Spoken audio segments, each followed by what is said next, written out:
dans cette maison où nous sommes venus pour, ensemble, nous ouvrir à la présence de Dieu, pour chercher sa parole dans la lecture de la Bible, pour l'adorer, lui, le Dieu de tous et de tout.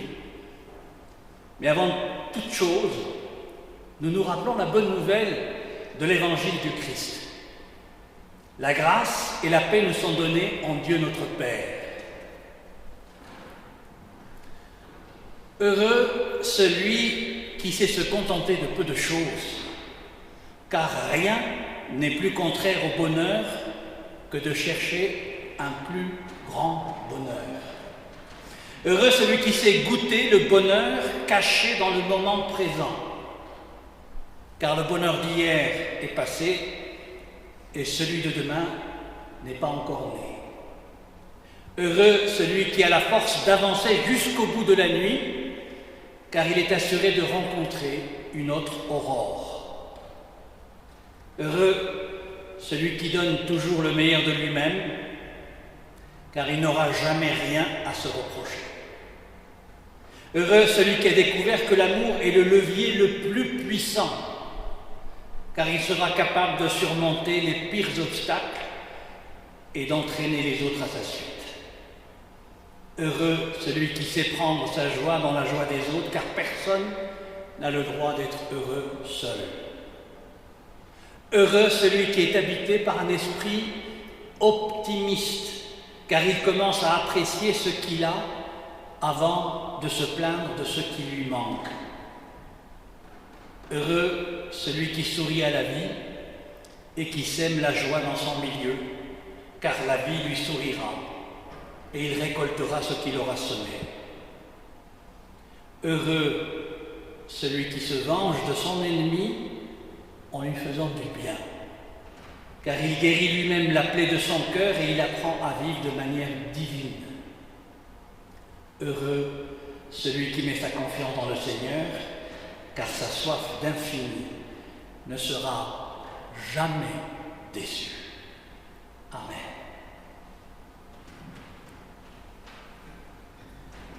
Vous êtes heureux et heureuses? Alors nous allons chanter, parce que généralement le chant, c'est toujours quand on est content, heureux, et nous chantons le cantique numéro 64.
Voilà ce psaume qui remonte à la nuit des temps et qui traverse justement le temps, qui nous rejoint. Et ce psaume que nous chantons, c'est un peu l'horizon qui nous dit son amour est le plus grand. Dans notre tradition, dans notre liturgie, il est ce temps qu'on appelle la confession des péchés. C'est quoi? C'est en fait ce moment où la communauté est réunie, où l'on vient avec aussi ce fardeau qui est là, qui nous pèse. C'est le lieu où on dépose devant Dieu, ce Dieu d'amour, ce qui nous pèse, car c'est lui qui nous soulage de ce fardeau. Alors ce matin, Seigneur, nous voici, chacun avec son histoire. Seigneur, voici ma vie. Je voudrais te parler du passé sans avoir peur de l'avenir. Je voudrais te parler des choses douces, changées en amertume, et des choses amères qui pourraient être changées en joie. Seigneur, voici ma vie. J'ai tant à te dire, mais mon cœur est las. Comment continuer? Je ne sais où aller. J'ai besoin de toi, j'ai besoin d'un cœur plus grand que le mien. Seigneur, ce matin, voici ma vie. Me voici devant toi. Prends ma main dans la tienne.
Si nous faisons silence comme Samuel, on pourra entendre le murmure, ce murmure qui dit « Le Seigneur déclare à chacune et à chacun de nous, rien ne pourra te séparer de mon amour, ni le jugement, ni l'inquiétude, ni la culpabilité.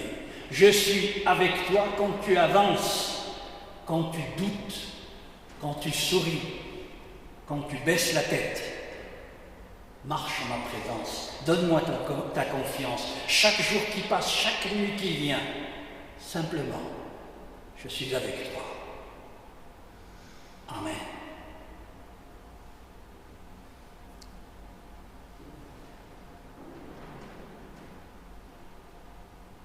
Vous êtes prêts à avancer? Eh bien, on va avancer en chantant le 391. Confiez, toujours dans la confiance.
prière d'illumination.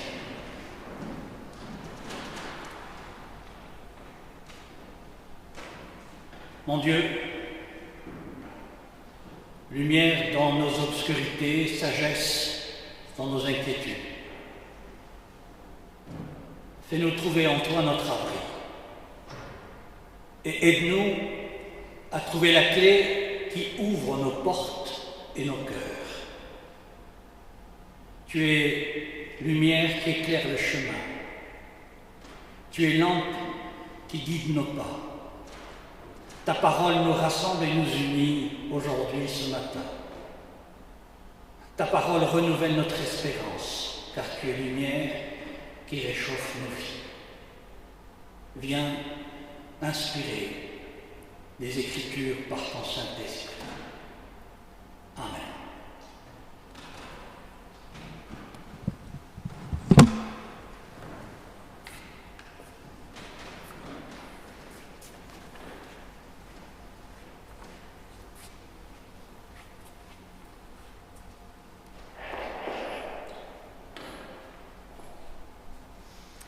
Évangile selon Matthieu 4, 1 à 7. Alors Jésus fut amené par l'Esprit dans le désert pour être tenté par le diable. Après avoir jeûné 40 jours et 40 nuits, il eut faim. Le tentateur, s'étant approché, lui dit: « Si tu es fils de Dieu, ordonne que ces pierres deviennent des pains. » Jésus répondit: « Il est écrit, l'homme ne vivra pas de pain seulement, mais de toute parole qui sort de la bouche de Dieu. » Le diable le transporta dans la ville sainte, le plaça sur le haut du temple et lui dit: « Si tu es fils de Dieu, jette-toi en bas, car il est écrit, il donnera des ordres à ses anges à ton sujet, et ils te porteront sur les mains, de peur que ton pied ne heurte contre une pierre. » Jésus lui dit: « Il est aussi écrit, tu ne tenteras point le Seigneur ton Dieu. »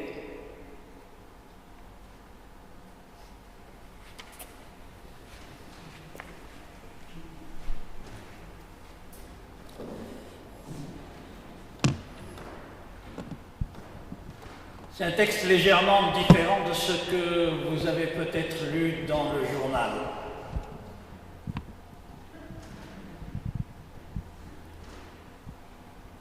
C'est toujours très compliqué d'envoyer le texte sur lequel on va prêcher à l'avance, le lundi pour le dimanche. Parce qu'entre le lundi et le dimanche, il se passe tellement de choses. Veiller et prier, l'espérance au corps de nos luttes, c'était le sujet que je voulais aborder pour la prédication de ce matin. Et puis, au fur et à mesure que je préparais cette prédication, je me suis rendu compte que j'ai raté un étage. C'est ce que je disais tout à l'heure, c'est le sentiment que je suis passé du rez-de-chaussée au deuxième étage. Il manquait le premier étage. Alors, il faut toujours, et on dit qu'il n'y a que les imbéciles qui ne changent pas d'avis. Je me suis dit, il faut que je change d'orientation, et j'ai pris ce texte qui est généralement, traditionnellement, le texte qu'on lit le premier dimanche de Carême. C'est le récit de la tentation du Christ. Nous n'avons pas notre premier dimanche de Carême, donc c'est dans cette course, dans ce temps de Carême, que je vous propose ce récit de la tentation du Christ pour la méditation. Pourquoi ce texte? Parce que le Carême est un temps de jeûne, un temps mis à part pour réfléchir à notre manière de consommer. Depuis toujours, le Carême a été un exercice d'attention et de concentration sur le nécessaire, le strict nécessaire. Et par extension, une réflexion sur les questions de justice économique, sociale, qui touchent à notre vivre ensemble. Résistez donc à la tentation de prendre, de tout prendre, de manger, de tout manger, de consommer, de tout consommer, parce que nous ne sommes pas seuls. Résistez à la tentation du plein et apprendre à faire un peu de vide. Libérer de l'espace. Parler du temps du carême comme du temps d'un élan. Cette lecture de ce matin ne devrait pas nous cacher l'une des plus fortes questions spirituelles qui se posent à nous. C'est quoi la tentation? J'aime bien partager chaque fois une bouteille de vin que je ramène du côté de Montpellier qui s'appelle la tentation du pasteur. Et du coup je me dis, c'est quoi la tentation du pasteur? C'est quoi la tentation en fait? Et pourquoi le Christ, quand il apprend à prier ses disciples, le renseigne-t-il de demander à Dieu de ne pas les soumettre à la tentation? Parce que si Dieu est notre Père, comme Jésus nous l'apprend aussi, comment peut-il ouvrir une porte à la tentation? L'auteur de l'épître de Jacques a bien vu le problème qu'il résout d'une phrase un peu lapidaire. Jacques dit « Dieu ne tente personne ». Mais s'il ne tente personne, pourquoi donc le prier de ne pas nous tenter? Il y a parmi nous un certain nombre de pères, de mères attachés à l'éducation de leurs enfants. Quel père, quelle mère parmi nous induirait ses enfants dans la tentation? Nous, on les connaît autant qu'on les aime, nos enfants, et on sait comment ça se termine toujours, ce genre d'histoire. Alors, intelligents et avisés comme nous le sommes, n'est-ce pas, on préfère ne courir aucun risque et supprimer toute occasion chez eux d'être tentés. Quand ils sont petits, on ferme l'armoire à biscuits, pour qu'il n'y ait pas trop de caries. Quand ils grandissent, on limite leur accès à la télévision et à Internet. Et quand ils arrivent à l'âge adulte, ils n'ont vraiment pas besoin de nous pour être induits en tentation. Les tentations sont là, on les connaît. Il y a même à la télévision une île de la tentation. Et ces tentations, on les connaît, on les redoute. Pour eux, l'alcool, la drogue, la cigarette, le je m'en foutisme. Et notre travail de parents, c'est bel et bien de les protéger de la tentation afin qu'ils n'y sombrent pas. Parce qu'on ne peut pas jouer avec la vie de nos enfants. Les épreuves, ils en auront bien assez comme ça, sans qu'on en rajoute en plus. Alors, je me suis demandé que penser d'un Dieu Père qui nous pousserait à la tentation. C'est qui ce Dieu qui réserverait des épreuves à ceux qu'il aime? Pour tâcher de comprendre, car je crois qu'il est très important d'essayer de comprendre, pour tâcher de comprendre, il faut se souvenir d'une chose capitale. C'est Jésus qui parle. C'est lui qui place ses mots dans leur bouche. Quand vous priez, dites à Dieu, à votre Père, ne nous soumets pas à la tentation, mais délivre-nous du mal. Nous pouvons nous arrêter ici un instant. Posons nos bagages, faisons hâte, ça vaut la peine. Car voyez-vous, on observe avec quelle force et quelle détermination Jésus se place ici à nos côtés. Et comment il se fait notre avocat, notre défenseur. Parce que quand il nous apprend à prier pour échapper au mal, à la tentation, au malheur, à l'épreuve, c'est une manière à lui de nous dire « Ne pensez pas que l'épreuve soit bonne. Ne pensez pas que le mal fasse du bien. Ne pensez même pas que du mal puisse faire surgir un bien. Ne croyez pas qu'il y ait des vertus quelconques à être éprouvées, à souffrir. Appelez sur vous au contraire l'évitement de la tentation et la délivrance du mal. Surtout ne jouez pas au malin avec ça. Quand vous priez, priez pour éviter tout ça, pour ne pas le connaître, pour ne pas le subir. Il vous suffit d'un rien pour tomber, pour chuter. Un arbre, un seul au milieu du jardin, un seul interdit, mais c'est déjà fini et on est déjà foutu.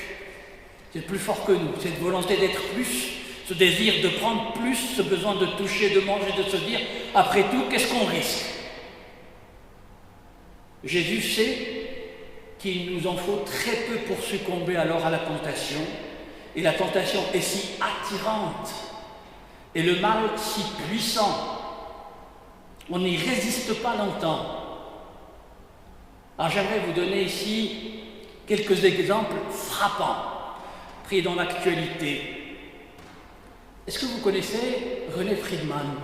Ce nom vous dit quelque chose? René Friedman, c'est un très grand professeur de médecine français.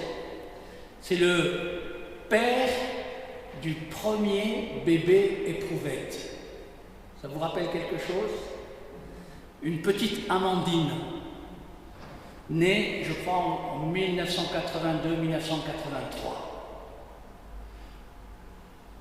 Aujourd'hui, il se trouve au centre d'une polémique après avoir donné naissance au premier bébé médicament. Vous savez, ce bébé qui a été conçu pour soigner sa sœur atteinte d'une grave maladie. Un bébé médicament, c'est-à-dire un bébé qui naît pour en faire vivre un autre. Et ça pose évidemment un certain nombre de questions. Et l'Église n'est pas favorable à ce qu'un enfant soit conçu, non pas pour lui-même, mais pour un autre.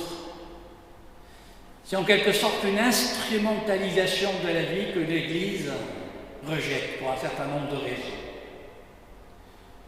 René Friedman, ce qui est intéressant, ce n'est pas qu'il ait brillamment réussi son opération. Ce qui est intéressant, c'est que René Friedman était contre le bébé médicament. Il le disait en l'an 2000. À l'époque, il déclarait « Un enfant vu en sauveur me gêne. Je redoute, écrivait-il, la responsabilité qu'on fait porter à cet enfant. Cela me gêne, répétait-il, que cet enfant ne soit pas vu en tant que tel, mais en tant que guérisseur, en tant que sauveur d'un autre. » Et voici qu'en 2011, 11 ans après, René Friedman finit par réaliser exactement ce qu'il condamnait 11 ans plus tôt. Il pouvait le faire, et il l'a fait. Alors, je me garderai bien de me prononcer ici sur les enjeux spirituels, éthiques d'un tel acte médical. Ce que cette petite histoire révèle, c'est que le professeur Friedman, lui, n'a pas résisté à la tentation. Il pouvait le faire, et il l'a fait. On peut se demander si aujourd'hui, il en est fier, ou si au contraire, comme Adam, il se retrouve tout nu. Dieu seul et lui le savent.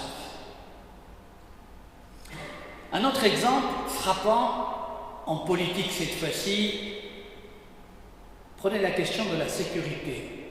Il y a les élections qui se préparent en France, c'est un thème qui a été, bon là, avec ce qui se passe dans l'Est, c'est un peu écarté ce sujet, mais à chaque élection, on retrouve le même sujet, la sécurité. Et j'ai souvenir de m'être arrêté à Genève pour continuer mon chemin. J'avais 1 heure, j'ai acheté un journal, c'était la Tribune de Genève. Et dans la Tribune de Genève, il y avait ce grand titre, tous les partis mis sur l'ordre et la sécurité. Il y avait des élections importantes en Suisse. Vous voyez, c'est la tentation sécuritaire. Tout le monde s'en est emparé de la sécurité, de l'extrême droite à l'extrême gauche de l'échiquier politique. On est tous d'accord là-dessus. On veut plus de sécurité. Comme si on vivait, je ne sais pas moi, en République démocratique du Congo, au Soudan, quelque part en Libye, ou dans un pays menacé par de très graves tremblements de terre, ou encore dans un de ces pays du monde gangréné par la misère et la violence. Comme si on vivait dans un pays au bord de la guerre civile, comme si on vivait menacé dans notre intégrité physique, dans notre identité culturelle, que ce soit à Genève, à Saint-Gall ou en Suisse. Dans l'une des villes et dans l'un des pays les plus sûrs, les mieux organisés, les plus propres en ordre de la planète, C'est quand même extraordinaire. Le programme sur lequel tous s'accordent tient en un point, c'est augmenter la police municipale. Tant mieux, après tout, ça crée des emplois, et c'est sympathique. Comme tous les agents municipaux, ça colle des petits papillons, donc il faudra faire attention à la... Ça remplit les caisses de l'État et ça rassure la ménagère de plus de 50 ans. Alors, pourquoi s'en priver? Mais la sécurité, mes amis, où vivons-nous pour avoir si peur? Nous ne vivons pas dans un pays au bord de la guerre civile, mais je dirais plutôt au bord de la crise de nerfs. Qu'est-ce qui se passe pour que tous les partis dans notre pays, la Suisse, la France, succombent à la même tentation de faire de la sécurité le début et la fin, du moins le passage incontournable de leur politique? Il faut se méfier de la tentation. Nous en sortons rarement victorieux. Quand le Christ nous apprend à prier le Père pour ne pas succomber à la tentation, c'est une manière de nous mettre en garde. Méfiez-vous de la tentation. On en sort rarement victorieux et Jésus est particulièrement bien placé pour le savoir. Lui qui, à 2 moments charnières de sa vie, a été confronté à la tentation. Tout au début et tout à la fin de son ministère terrestre.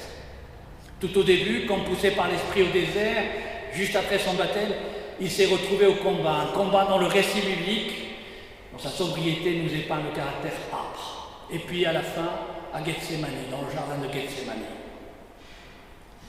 La dernière tentation est exactement à l'inverse de la première.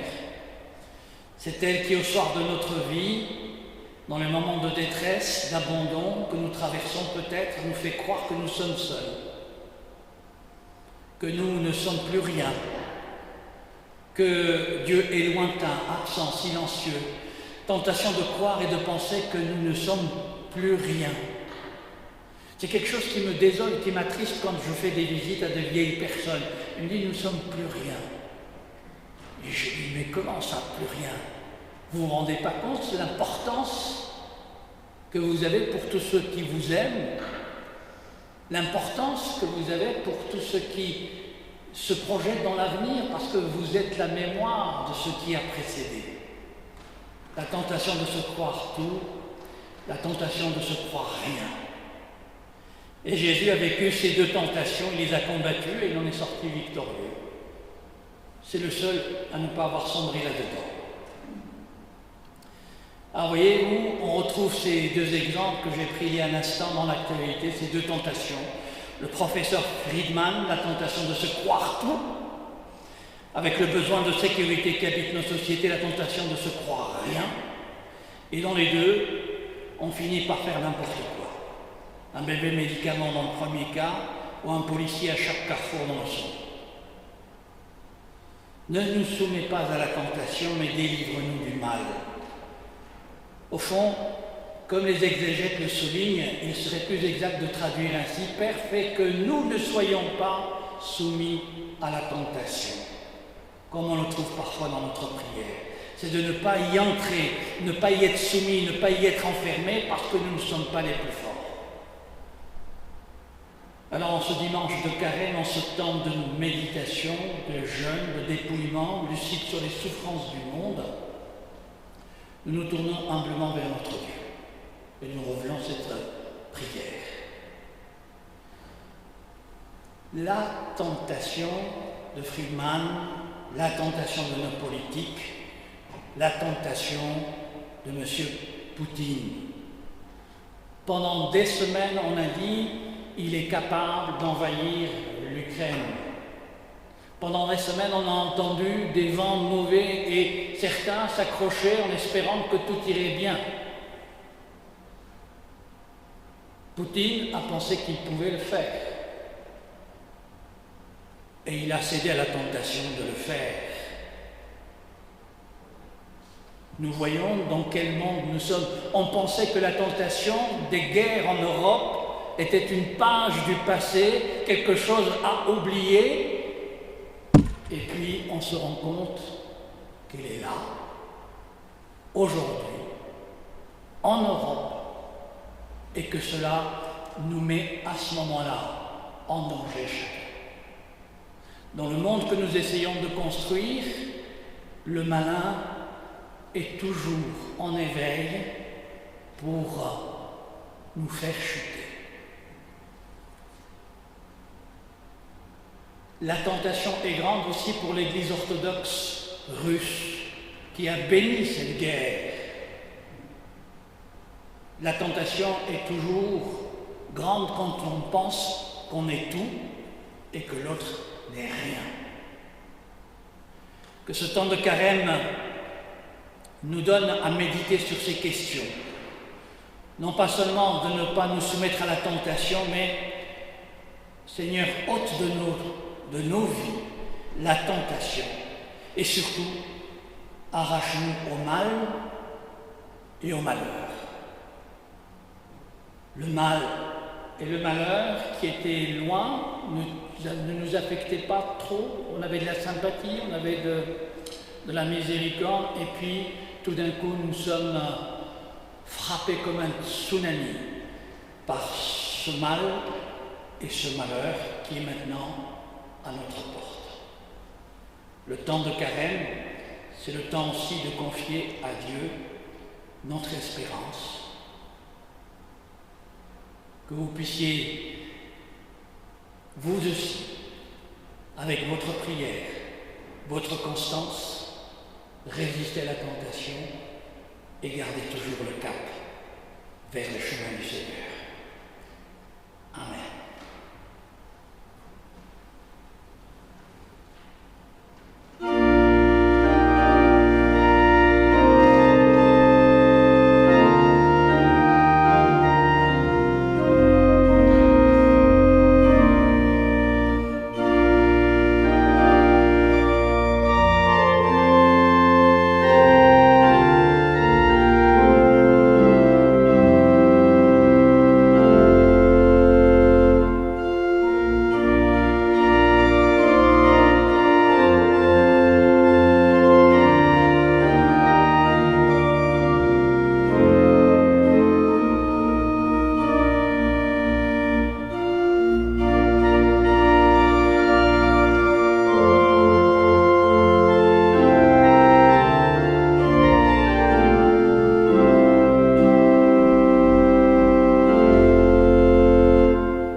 J'espère que le sujet de la tentation ne vous fait pas peur.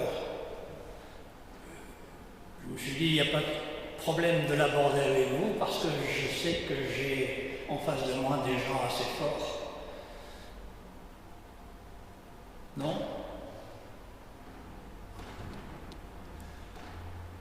Puisque vous êtes forts, je vous invite à chanter fortement, avec joie, le 392, toujours dans la thématique de la confiance et de la résistance.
vous invite à la prière d'intercession.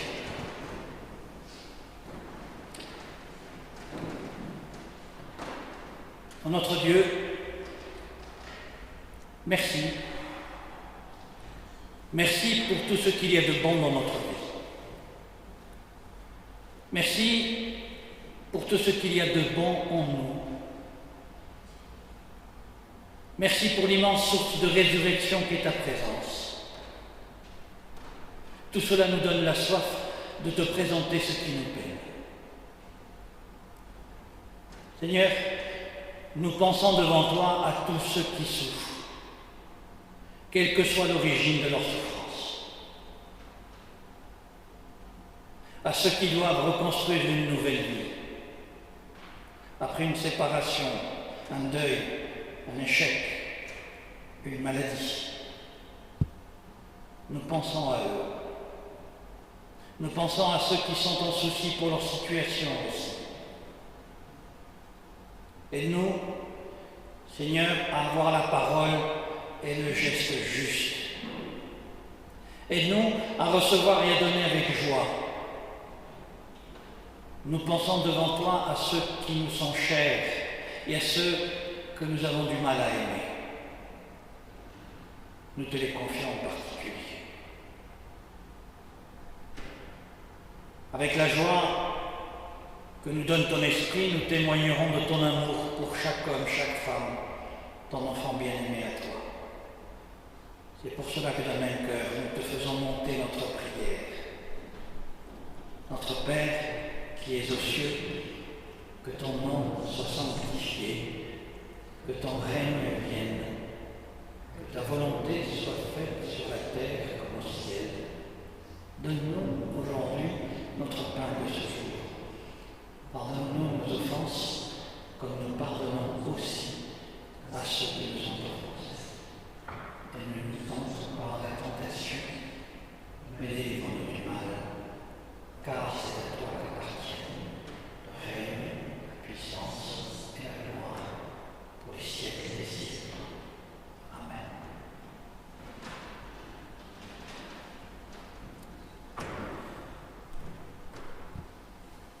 Voilà, c'est le moment des annonces.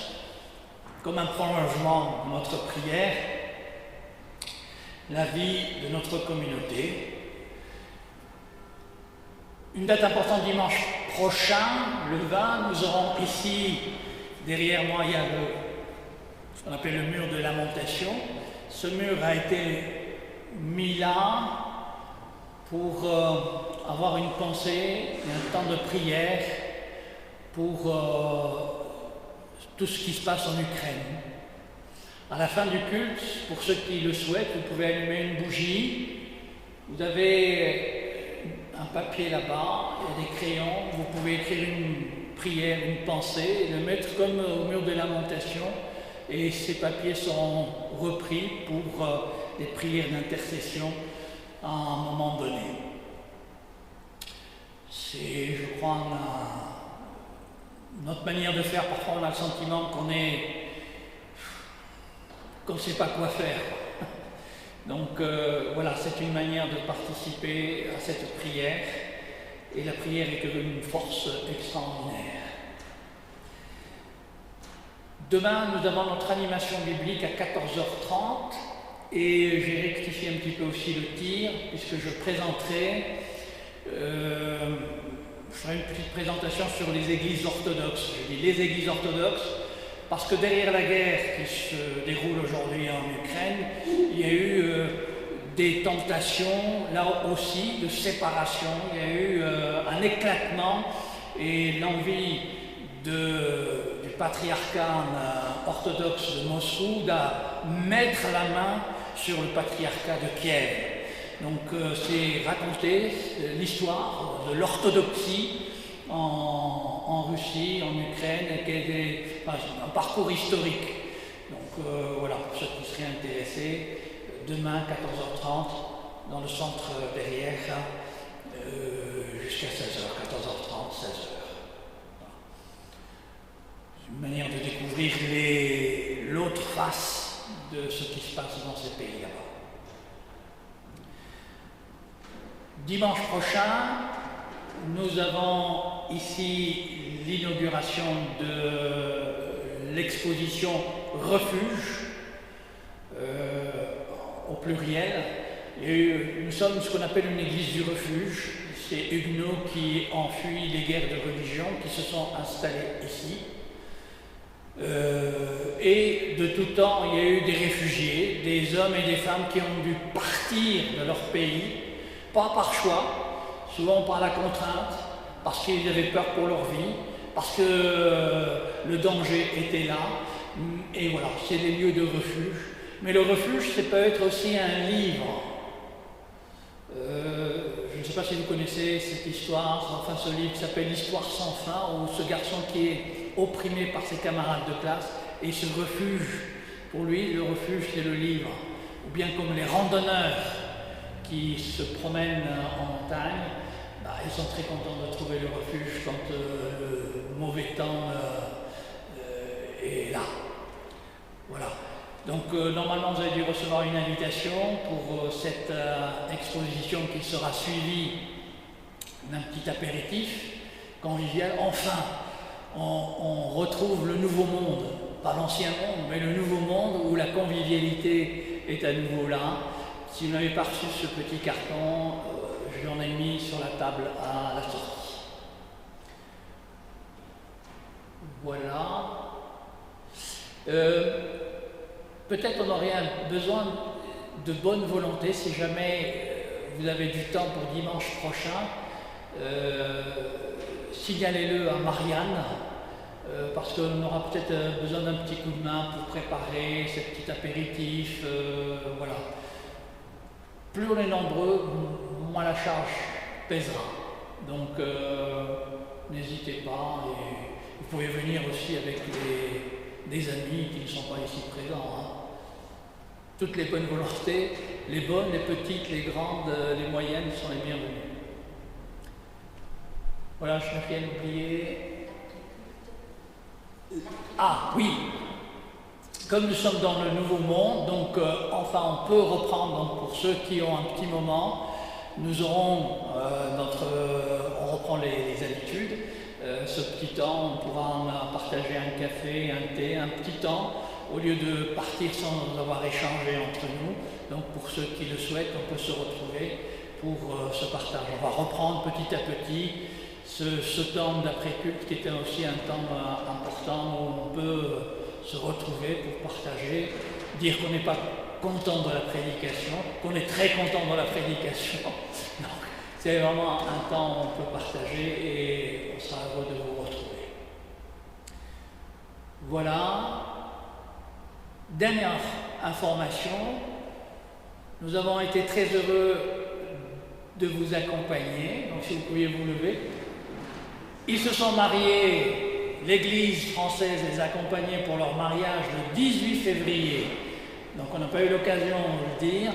Le mariage n'a pas pu se faire ici, malheureusement, mais on l'a célébré à Saint-Laurent. Donc, bonne route à vous deux. Il y a déjà un peu de chemin derrière, mais il y a beaucoup de chemin devant vous. Donc, vous êtes vraiment les bienvenus dans cette église, à Saint-Gall, et puis dans cette nouvelle ville que vous êtes en train de construire. On peut les applaudir.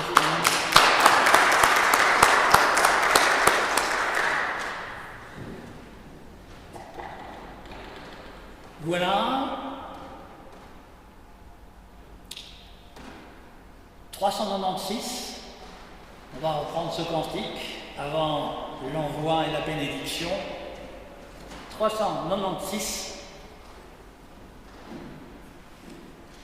Oh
fait, à quoi ça sert?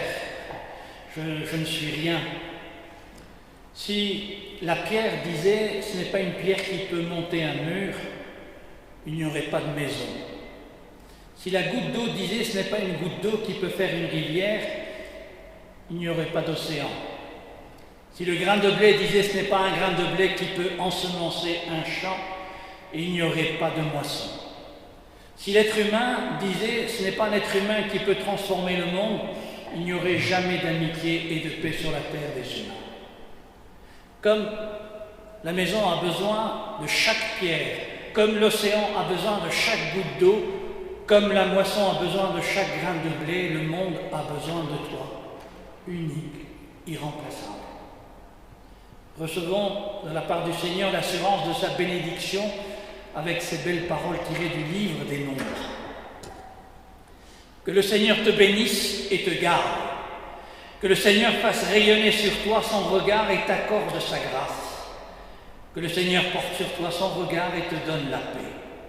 Oui, que l'amour de Dieu notre Père, la grâce de Jésus-Christ notre Seigneur et la communion du Saint-Esprit nous gardent et nous accompagnent. Allons avec l'assurance que partout où nous allons, le Seigneur nous précède et nous guide. Son amour est pour nous tous les jours.